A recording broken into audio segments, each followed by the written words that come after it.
Hi everyone, welcome to the second edition of Podcastaway. My name is Jules. Today we're joined by Jasmine Hodge. Hello Jasmine, how are you today?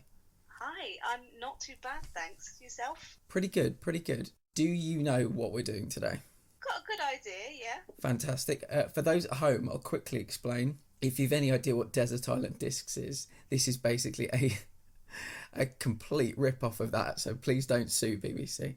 Jasmine's going to talk about 9 pieces of visual media, TV shows, films, computer games that she would take with her to some kind of scenario where she's very isolated, like being stranded on a desert island would be one of them.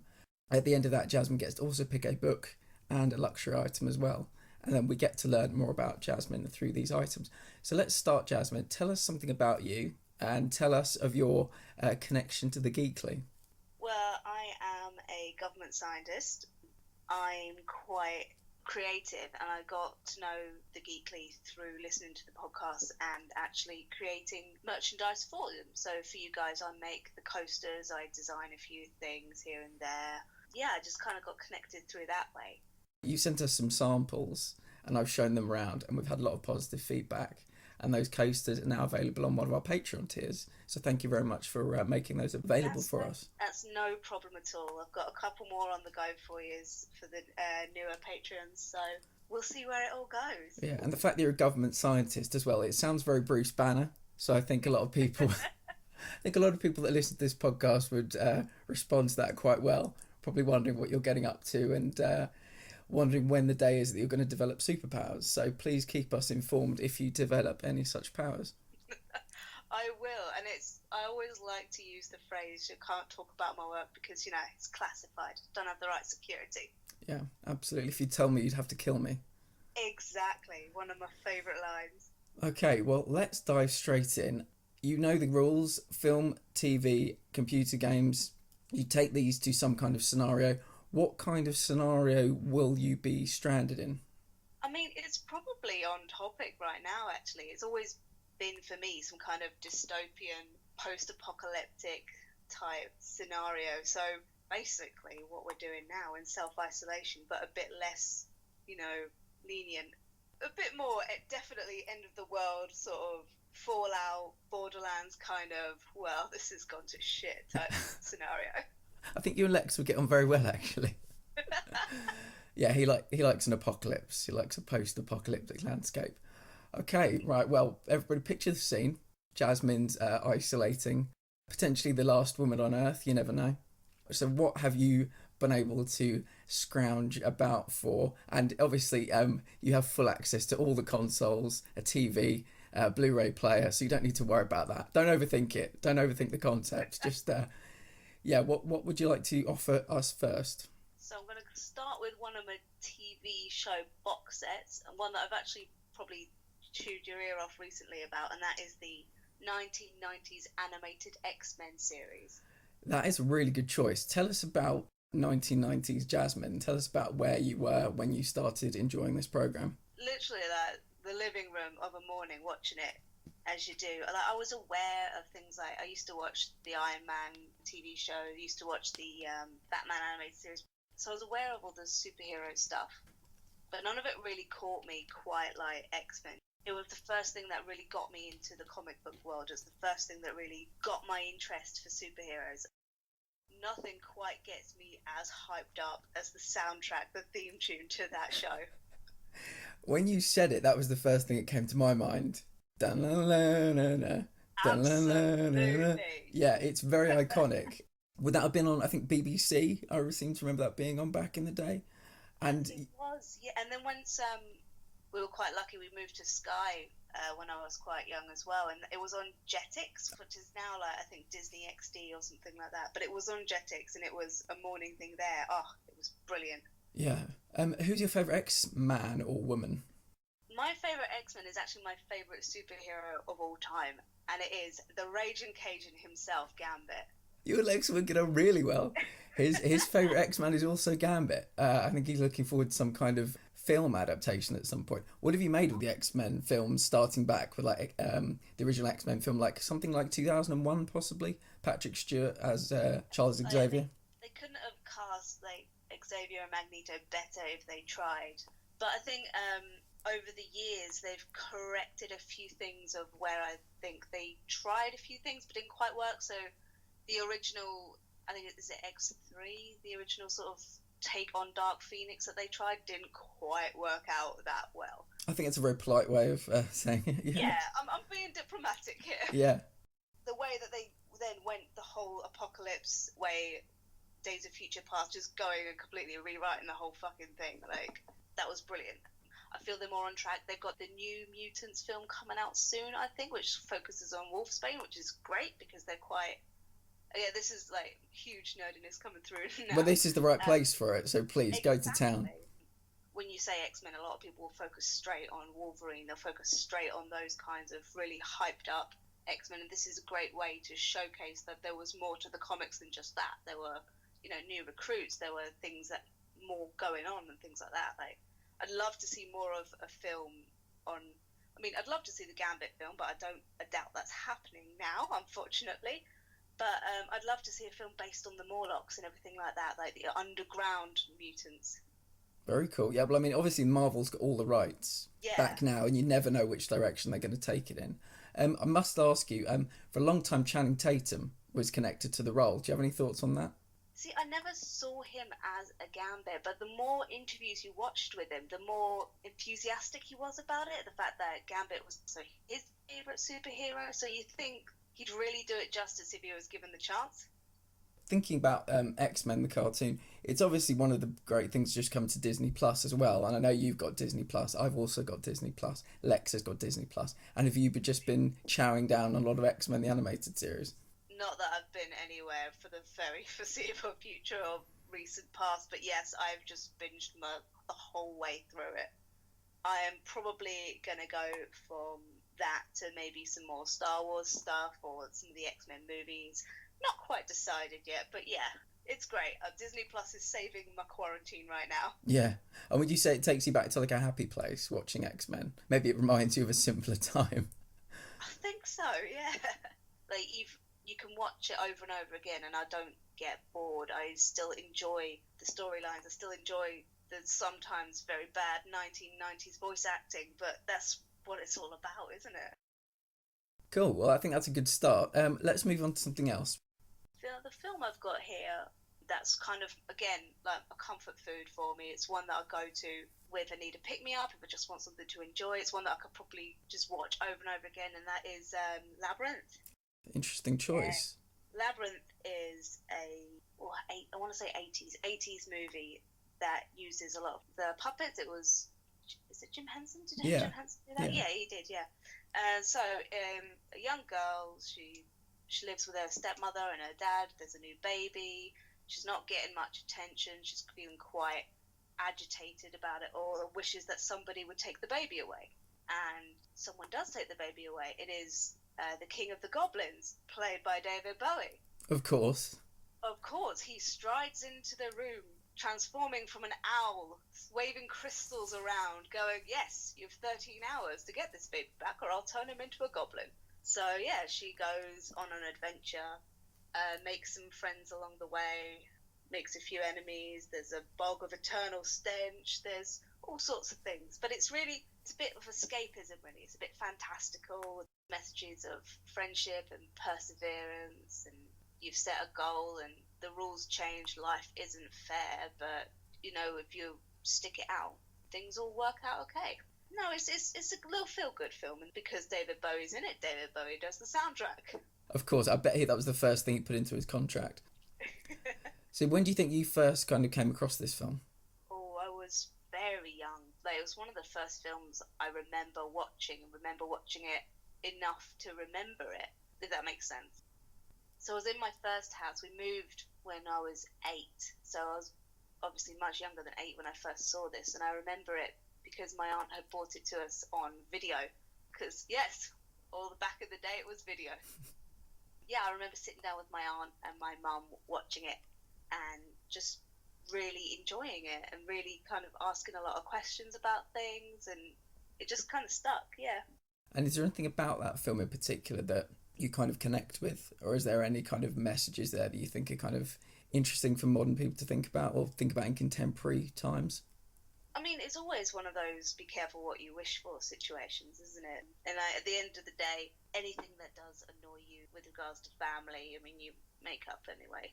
I think that's a That very and good message for the moment. I imagine a lot of people maybe in, like sardines in a small house, and they're going to be people falling out a lot at the moment. And they just need to know that, family is family. And at the end of the day, that's all you've got really. And it's about perseverance, especially like I said, right in the moment we all find ourselves in right now. We have to persevere and we will come out stronger at the other end of it, really. exactly, and all your friends will be there should you need us, with a line from the film itself. Take us on to number 3. What's next?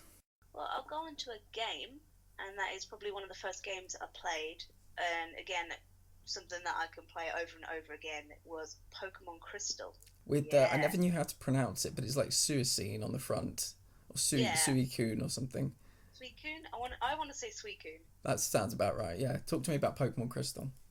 So anything that I had gaming-wise up until then was hand-me-downs. So my Game Boy was second-hand, my Game Boy Color was second-hand, any Pokemon game I had was second-hand from my cousins. But Pokemon Crystal was the first one I bought with my own money, and obviously that makes it special in its own little way. Obviously it was Generation 2, so it was the first game that brought in the new Pokemon, so the new evolutions. It brought in day and night and a concept of time, and it felt so high-tech at the time. And I know I'm talking about a Game Boy Color here compared to like a Switch that we've got going on now, but to me, that was high-tech. Yeah. You could see more colours than just grey and a faded red. Yeah, and you'd played Pokemon Red, I assume, or Pokemon Yellow before that to that point? I'd had red and yellow, and then I bought blue a little bit afterwards. I remember, because I'd say in my kind of top 5 games of all time, I think Pokemon Gold would be in there. And I remember just the build-up. It felt so special, Pokemon was this entirely new thing. And the idea that there could be more than the 151 was it just blew my young mind.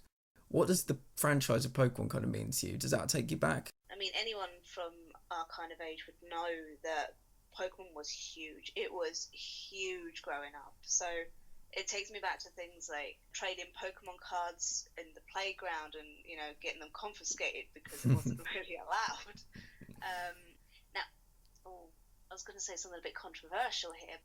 Although I love the Pokemon games, the TV series just didn't do anything for me. It was just very samey. I preferred Digimon to watch than Pokemon, but I always preferred playing the games for Pokemon. Very interesting, very controversial. I know. I bet there's one Digimon fan listening to this going, damn right, damn right, yeah, preach. I mean, it's just because there was a bit more depth to Digimon. There was a bit more kind of edgy shadows to it, but the game, obviously Pokemon had their games down, and a testament to that is that they are still going. Absolutely. They are still developing. There are different means to play it, but it's still, in essence, the same game is unchanged. The format is unchanged, and that speaks volumes. I mean, it's a great format. It's an absolute genius format. It's a license to print money. And there are people out in the world such as me that, if it's Grand Theft Auto, I'm trying to get all the hidden packages. If it's Assassin's Creed, I'm trying to get all the feathers. You better believe I'm just going to try and get all of these Pokemon. I'm going to complete my Pokedex. No worries at all. And I think there's something you said about the anime that I think you're kind of right. If something has, I don't know, I'm assuming it's close to 1,000 episodes. It's difficult to invest yourself, when people, for instance, they don't age, they don't die, they never have to really worry about anything. They're on this constant journey, and it potentially will never end. I didn't watch Digimon, but I did watch Yu-Gi-Oh! And the stakes in Yu-Gi-Oh! Were extraordinary because you'd play a game of cards, and if you lost, you'd basically have your soul sucked out of you down to hell or something. I can't quite remember now, but even as youngsters, I think we maybe needed stakes in a TV show. And with Pokemon, it was just, you'd get to the Elite Four, he'd try and be the champion, and it was right back to the beginning again, trying to get the badges. So I can appreciate what you're saying, for sure. Because I remember a lot of the Digimon sort of episodes I watched, the consequences were things like there was a digital world, and then it would bleed into the real world, and these monsters would become real, and there would be consequences to that, and some series would get a bit darker than that, and it would kind of balance out. I think you need that kind of push to say that, there are consequences to things, bad things do happen, but hey, this is still fun. Look, instead of Pokemon that is like the anime, at least, going, oh no, I've got to try again, but back to the beginning in a different region, and hey, I haven't aged. Favorite Pokemon? Ooh, on the spot, that would be Espeon. That's a great shout. I think a lot of the evolutions, or a Vulpix, that's also a very good shout. Yeah, I think a lot of the evolutions are quite pretty. I quite like Leafeon and Glaceon. Yeah, no, I like Glaceon's got a nice bit of hairstyle, bit of fringe going on. Yeah, and you've done all the coasters for them, haven't you? I have, yes. So obviously part of that now is that I've got my Etsy shop live and running, although not actually selling anything at the moment due to the pandemic. Yeah. But it's one of the first ones that I put up there as well, was the Evolution coasters, because I've had such a lot of good feedback from them. Yeah, they look really good. I mean, they look absolutely fantastic. What is the address for your Etsy? It is XS Crafty Coasters. XS Crafty Coasters. Let's move on to number 4. That would be another TV series, and that is Supernatural. Supernatural, interesting. Explain to people what Supernatural is that maybe haven't seen it before. So Supernatural is a series based on these two brothers, the Winchester brothers, Sam and Dean.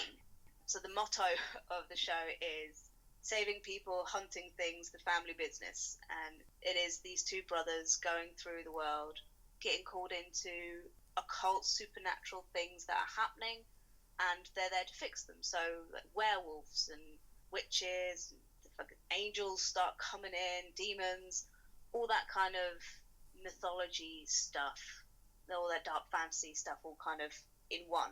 And I bring that with me into a quarantine because there are about 13, 14 seasons of this. I mean, it's not the first show that I watched that I got hooked on for this kind of occult, supernatural feel to it, but it's the longest, and it's the one I probably was the most invested in. Yeah. Do you have a particular interest in the occult and supernatural things? I would say so. I'm a big mythology geek.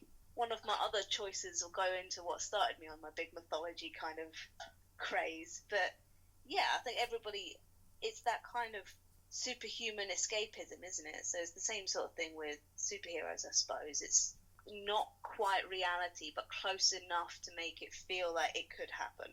And when do you think you first discovered this TV show? So I was at Keele University. Keele is a small town in Staffordshire, close to Stoke-on-Trent. I was studying forensic science and psychology.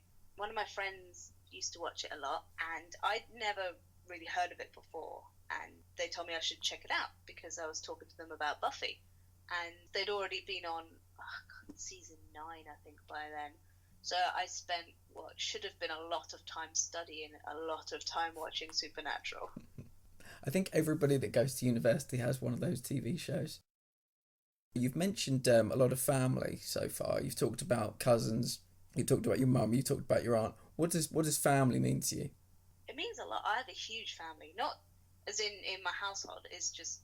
My household is just myself, my mum, and my dad. But I come from an Irish Catholic background, so I have a huge family, and most of us are all very close. Like, we may not speak every day, but we're always in contact somehow. I've moved quite a lot in my time. I used to live in Northern Ireland for a while. I moved away for university. I'm moving again at the end of this month for work, but I've never felt a disconnect with my family. I've never felt away from them because we've always been that close that either we're constantly in contact or when I come home, it's just picked up from where we left off. So yeah, Supernatural. This is something that you think it's not your favourite, but there's a longevity to it. With regards to kind of an occult supernatural TV show, I think nothing can really beat Buffy. For me, that's what started it all off. But there is a lot to it, and I find if I re-watch episodes, there's always something that I've missed before, or I can understand where things lead and where subtle signs for something else happened, and I was too busy focusing on something else. Who do you think this TV show is for? If you had to sell it to people right now, maybe somebody's looking for a new TV show and they think, yeah, that could be my brand. Who do you think this is kind of appealing to? I think anyone who has that interest in things like vampires, werewolves, angels, demons, that occultness, that mythology. I think anyone who's looking for something that's got serious undertones to it, and there is a seriousness to it, but there is a lot of wittiness, there's a lot of silliness around it as well, so it's not too heavy. Again, it's escapism, isn't it? And at the moment, I think anything that helps you not think about all the crap that's going on at the moment helps. So you're in your little post-apocalyptic isolation room, windows barricaded closed, door barricaded closed. What's next on the menu? I would go with another film, and that is Disney's Hercules. Disney's Hercules. Now, yeah. It's been a long time since I saw Disney's Hercules. What I do remember is a lot of very good songs in it. Oh, that is, again, one of the reasons I chose it is the soundtrack. Yeah. Oh my gosh. Do you like to sing? We did karaoke as a family on a cruise ship last year. We only knew the chorus, no other words. It was the most embarrassing thing I think I've ever done, but it was fun. I loved it. I'd like to be able to sing sort of like gospel and things like that. I know I can't. I'm probably more likely going to sing something Green Day, pop punkish. Green Day's a pretty good place to aim at. So when you're watching Hercules, do you like to sing along?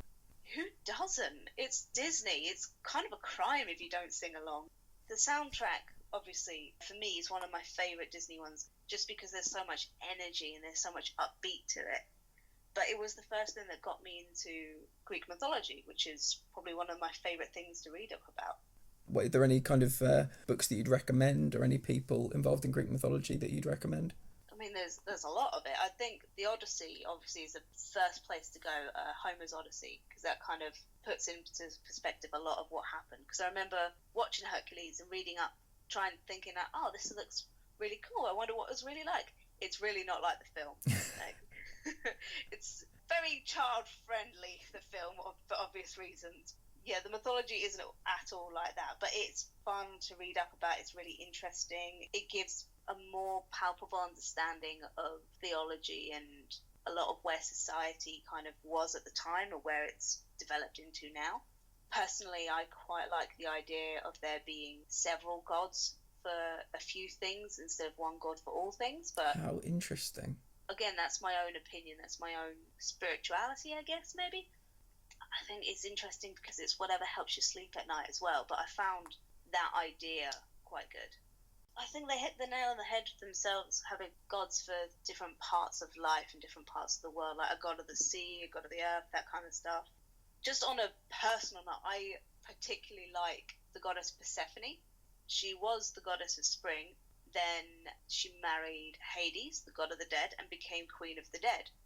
There's a lot of misunderstanding, I think, about that. A lot of people would say that she was perhaps taken against her will into the underworld, to a place where nothing grows.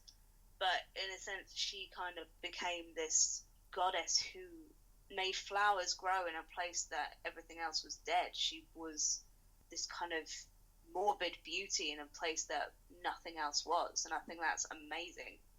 I think it's a very positive way to look at that. Do you think you're a positive person in general? I think so. I mean, everyone has their moments, everyone has their difficulties, and I think overall I'd be quite positive. That's not to say I haven't had difficulties. I mean, this year, with everything going on, couple of months ago I had my suitcase stolen on a London train, and there's a few things that I could get so sad about if I kept thinking about them, if I kept on thinking that, you know, the next bad thing's going to happen to me. But that's just so much energy to keep on being sad and keep on being angry. It's just much easier for me to be more positive about it all. And other than, you know, films, TV, games, what do you do to make yourself, if you've had a bad day, what is it that you do to make yourself feel happy again? That would be stitching. I mean, it's probably the only way to legally stab something several thousand times and feel happy about it. Yeah, very true. But it's that thing of being able to create something out of nothing is, I guess, it's the same feeling as baking or painting or sculpting or something like that. You have everything at your fingertips and you've created something brand new. There's just a satisfaction in seeing something grow that you've made. And is it a sense that you think when you have the negativity within you, you have to channel that into something? It's either expel it or bottle it up, and if you bottle it up, it's going to come out anyway, but just more explosive and even more negative than when you started bottling it up. That's probably a good message for right now. People probably have a lot of pent-up energy.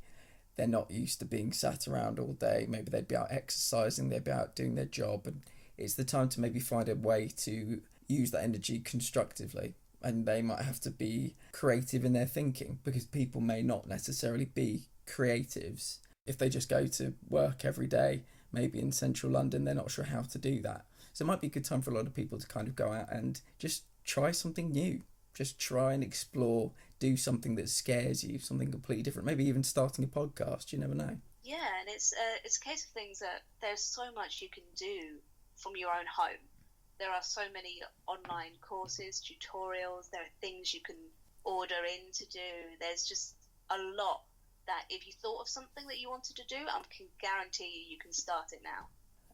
Are films and TV something that you do socially, you do with the family? Not so much now that I moved away, but there are still a few shows that we would record them and save up to watch together. For instance, I watched Good Omens when it came out on Amazon Prime, and it recently was aired on BBC. So I then got my dad to record that, and then we all watched that as a family, one episode after the other. I think you and Lexa get on very well. I think that might even have been one of his Desert Island. Well, it wasn't Desert Island, it was a Mars colony, but one of his choices. Okay, let's move on to number 6. What's next? That would be another game, and that is Lord of the Rings: The Third Age. Oh, wow. Now, talk to me about Lord of the Rings: The Third Age. What were you playing this on?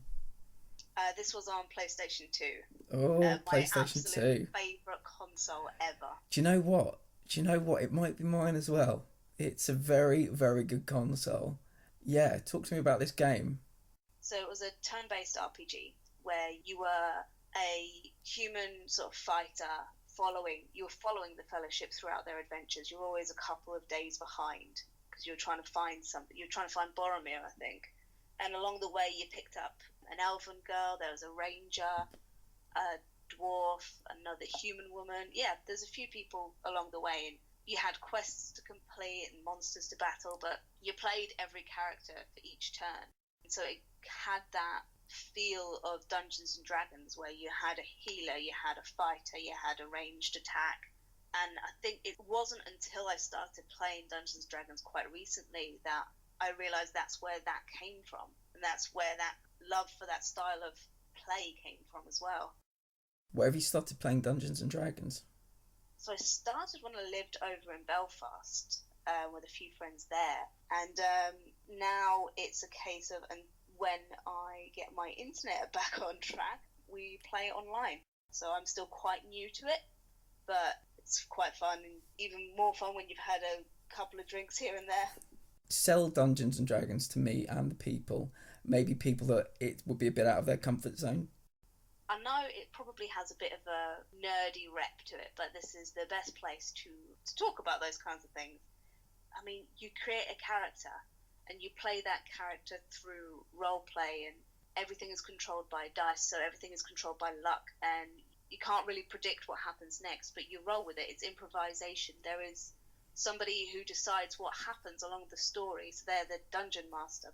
So they tell the story, but they adapt the story around you, and you adapt the story around them, and you fight monsters, you make friends, you grow up in levels, you collect things, you loot things. Who doesn't like collecting things? There's different roles as well. You can play different races. It's open to a lot of customization as well. If you have somebody who's a good dungeon master, they'll let you create your own kind of stuff as long as it works in with the lore of what they're trying to make. It's a good place to escape a lot of things. It's a good place to let your creativity flow. You can have fun. You can make up stories with people who aren't going to judge you for anything. it's almost like a little safe space. And I guess a lot of camaraderie, team building, working with other people, maybe that you don't necessarily know. I didn't know everybody when I started Dungeons and Dragons with the team I play with now, but I know them well enough now, and it's sometimes the characters you play don't quite get on, but it doesn't mean the people don't get on. Sometimes it's fun to play a bit of conflict, and it builds your own kind of self-confidence. Do you do character voices? Do you really get into it, or is it more, you're yourself? I think it depends on what you want to get out of it. You can definitely do different character voices. I like to, but I didn't like to when I first started. I felt very shy when I first started, but it does help build your confidence and open up. I think one of the best things that showcases what it's like in sort of a modern day situation is the Dungeons and Dragons episodes of Community. Yes. They are brilliant, and they are very on point to what it's actually like. Do you consider yourself someone that's more on the introvert or the extrovert side of things? Well, that's difficult, because I'd say I'm extroverted with people I know and people I'm happy with. I'm quite confident in myself, but there are times when I am very introverted. Just for argument's sake, I'd probably be smack bang in the middle. Yeah, I feel like Dungeons and Dragons would be something that was almost like recommended by doctors to kind of build confidence and turn people maybe from introverts more towards extroverts. Maybe people that are used to having control in their lives and now being suddenly out of control, being dictated to by the DM. Not necessarily dictated to, but there is a structure that's beyond the participants' control. I think what it's done is helped me get over an insecurity of failure. I could be a character, and it's not embarrassing to do voices. It's not embarrassing if you fail, because sometimes you're meant to. Sometimes that's how it's meant to go. And like I said before, it's a safe space where everybody's in the same boat, and you're all kind of making shit up as you go, quite literally. And once you go back into the real world, that still sticks with you, and you can carry on with life going and making it up as you go, and you don't feel as insecure, you don't feel as embarrassed if you do sort of like fall flat on your face. Do you consider yourself kind of in the real world more of a perfectionist? Obviously, with my job, I have to take a lot of attention to detail. I have to be quite serious. I have to be quite on the ball. So when I have downtime and when I have things like this, I can let loose a little bit. I can be a bit more not caring about the perfection, not caring about the details. When do you think you first played this game? Probably when I was in my early teens. And what were you doing in your early teens? Whereabouts were you? Secondary school, just at home, figuring out where you wanted to go in life when everybody's pressuring you to do your exams. And this was your downtime during that bit of PS2? No, I liked it because it was a full sort of story. The only thing that really, really bothered me with this, and I feel like this would bother a lot of people, including yourself, is that once you completed the game, it saved itself on this final boss battle. But even though you know you've completed it, it would only ever show 99% completed. And so you'd go back into it to try, and it would be this whole boss battle again, and then the credits would roll, and then you'd go back and it'd still be 99%. That glitch drove me wild. Oh my gosh. Yeah, as someone with OCD that needs to get a platinum trophy when I'm playing on PS4 more often than not, that would be very difficult for me. It's taken me years to accept that that's okay, and I forget that every time I play the game, and I'll get to the end and just go, oh, 99. And it'll take me a couple goes to think, oh yeah, it doesn't do that, does it? Just out of curiosity, interest in the Lord of the Rings in a larger sense beyond this game? Yeah, definitely. My dad first got me into that by reading The Hobbit to me, and we used to go to the cinema together and watch the films together. It was nice because my mum has no interest in it at all, and it was kind of a bonding thing for me and my dad. He had the books and he gave them to me. Oh, they're beautiful. They are these hardback dark green case books, and they have this golden spine to them and a golden bookmark attached to them. That sounds beautiful. Oh, they are. I have The Lord of the Rings is one giant book, The Hobbit is another, and then the third book's actually my book choice from here. So yeah, we'll look forward to hearing about that a bit later. And again, it's this, I just like this family stuff you're talking about. It sounds like you've got a really strong bond with your family, so that's nice to hear. TV and games can get a bit of a bad rap sometimes. But it's in moments like this, and particularly in the world we find ourselves in today, a lot of people are going to be sitting in with family, bonding over things. And it's nice to hear that, there's a place for film and TV with families, in the modern day. We're at the end now, so tell us what the third book you would choose would be. You get a copy of Watchmen. You get a copy of 1001 Films to watch before you die. What is the third book that you would choose? So the third book is one that was written by Tolkien, and that is The Silmarillion. I thought you were going to say The Silmarillion after earlier. Yeah. Lord of the Rings, The Hobbit, The Silmarillion. The Silmarillion is a book I've never read. I've never read it complete the whole way through, which is why I would take it with me, so I'd actually have some way to finish it. Have you ever seen that episode of the original run of The Twilight Zone?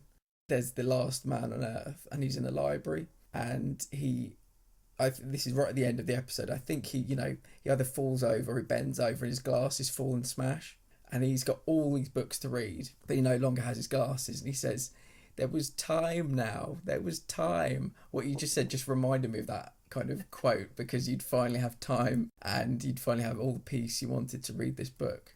I think it's quite a heavy going book, because it's not so much as a story as it is kind of an encyclopedia about everything that Tolkien thought, everything that was unfinished in Middle-earth and things like that, like how Sauron became what he was, and where the elves go when they're finally like immortality is up, and it's that kind of thing. But I've read bits of it here and there when I remember that I have the book somewhere, and I think it's interesting, because I'm a huge fan of like mythology and lore and everything like that. So the idea that somebody has been able to create a whole universe for themselves, and this is their encyclopedia of it, I think there's a great respect in wanting to read that. I just somehow can't always bring myself to read the whole thing. Finally, what is your luxury item that you would bring? It's one of two things, because depending on how much I can cheat the system by saying it's an item. Well, the only rules are you can't use it to escape, and you can't use it to contact the outside world to try and be rescued. Those are the two rules, but other than that, we're fairly lenient. Then I'd probably just have a crafting workshop, like kitted to the max. Absolutely. You can absolutely have that. Yeah. Tell me what you mean by kitted to the max. What's in there? So all the material I could ever want, all the threads and stuff for stitching I could ever want, top grade pens, pencils, paints, all that kind of stuff. Something that I could still be creative even in a post-apocalyptic world. Absolutely, yeah. You could... I'm trying to think of all your inspirations. Like, I've got these great coasters showing these like destroyed buildings, and I've got these great coasters showing the mutations that, what was humanity has now kind of become. Yeah, that'd be very interesting. It was a great coaster, but now the radiation has killed it. Yeah. And I think we can definitely sort you out with infinite everything. Fantastic. Well, thank you very much, Jasmine Hodge. Remind us again what your Etsy account is. XS Crafty Coasters. And so far there's not much on there, but there will be. And yeah, I'm hoping it will develop into something great. Fantastic. Jasmine Hodge, thank you for your time. Thank you.